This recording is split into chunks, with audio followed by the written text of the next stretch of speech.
اس اصول کے تحت جو قدم میں نے اٹھائے ان میں سب سے پہلا کہ نکاح مسجد میں ہو،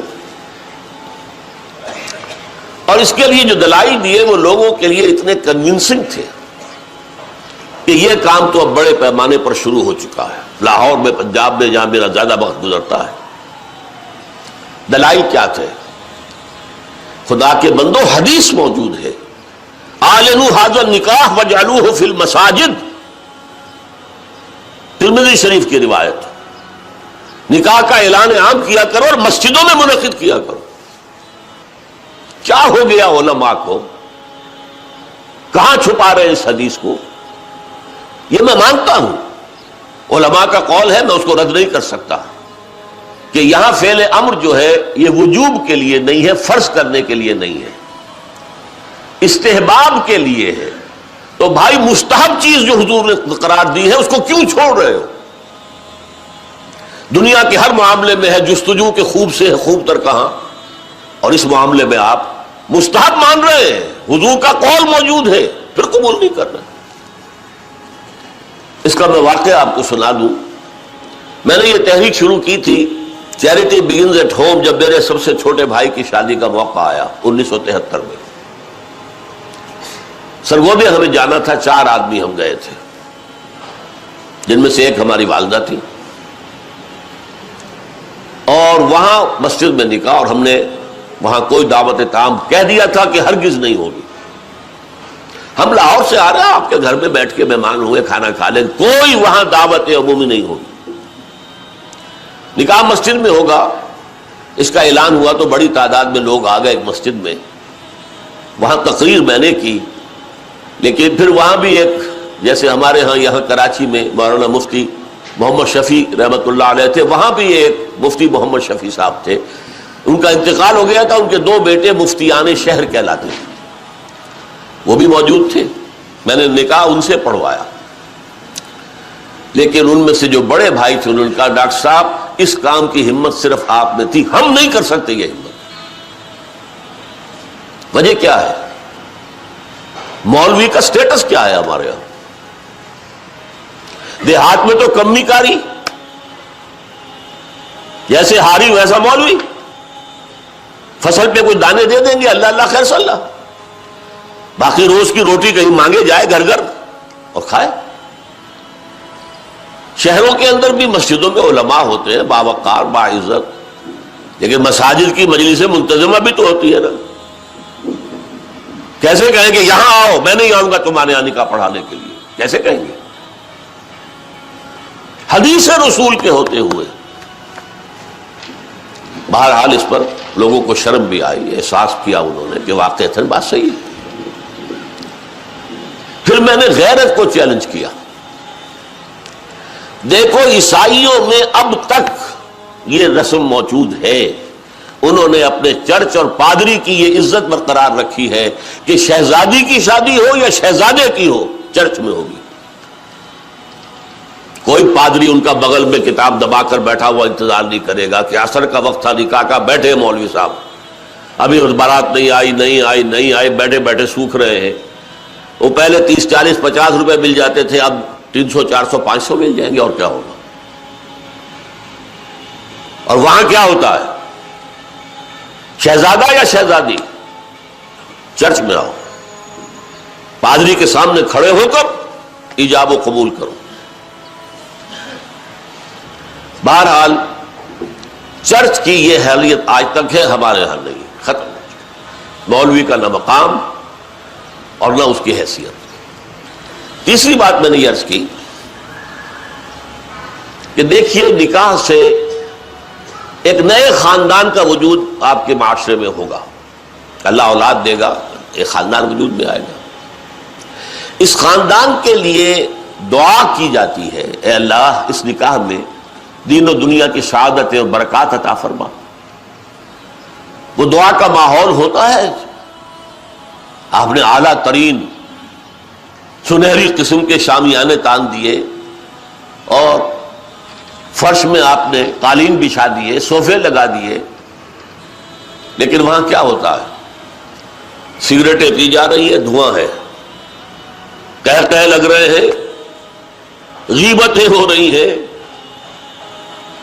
پھر یہ کہ کوئی بھانڈ آ گئے تو فحش گوئی ہو رہی ہے، اور ایک کونے میں بیٹھا ہوا بیچارہ مولوی کچھ من من من من من من کر کے پڑھتا ہے جیسے کہ صرف دولہا کو سنا رہا ہے کچھ، اور پھر کہتے دعا مانگ لے. تو دعا کیا خاک مانگ لے؟ دعا کا ماحول ہوتا ہے، کوئی اللہ کی طرف توجہ ہو، کوئی رجوع ہو تو دعا مانگی جاتی ہے.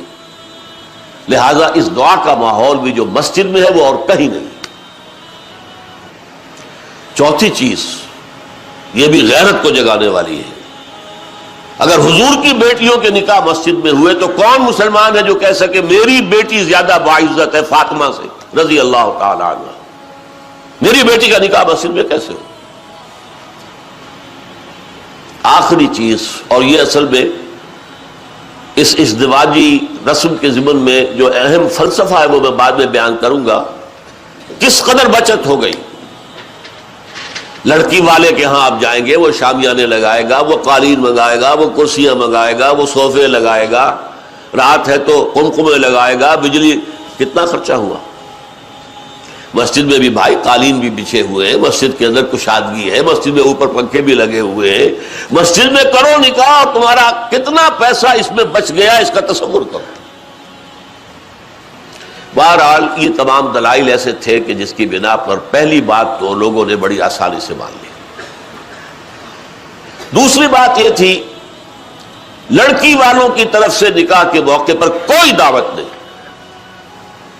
قطعاً ثابت نہیں.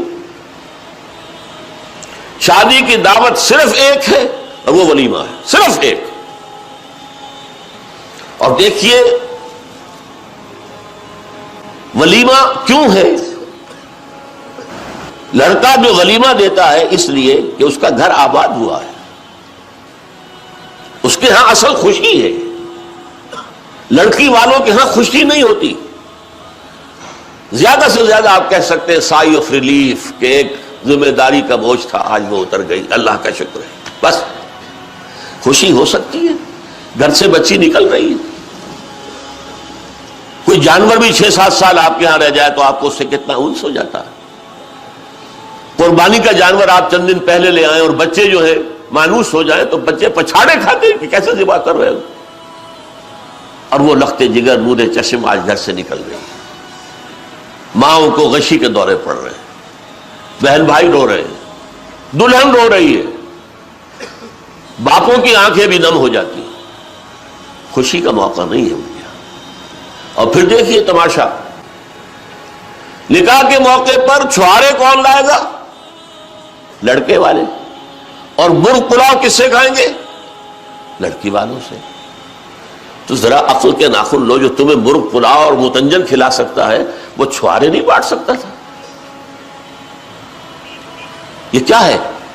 یہ وہی ہے ہندوانہ پس منظر اور ہمارا اسلامی پس منظر، دونوں یہاں گڑبڑ ہو گئے. لہذا نکاح کے موقع پر چھوارے لاتا ہے لڑکے والا اور پھر دعوت کھاتے ہیں لڑکی والوں سے. انتہائی نامعقول بات. میں نے عرض کیا نا کہ خوشی ہے، دعوت ایک ہے ولیمہ. اس کے لیے حضور نے اتنی تاکید فرمائی.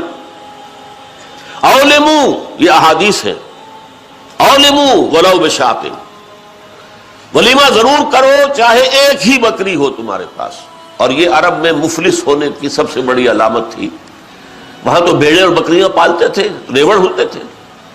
ایک ہی بکری ہے تو وہی ذبح کرو، گوشت پکاؤ، کھلاؤ.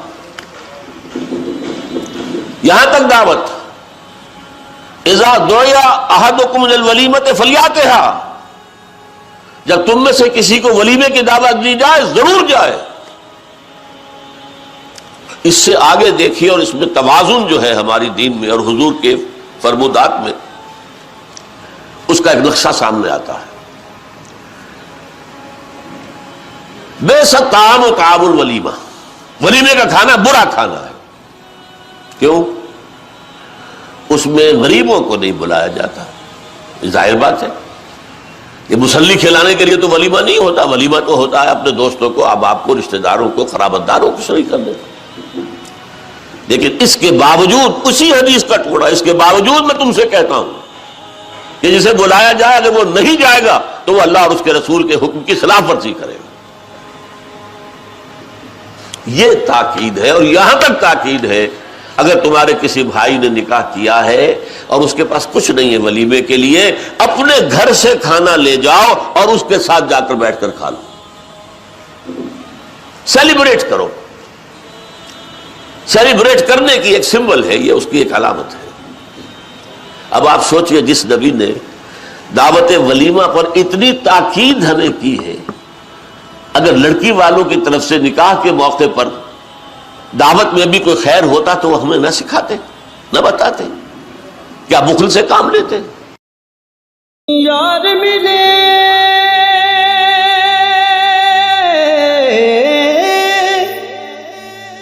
دلدار ملے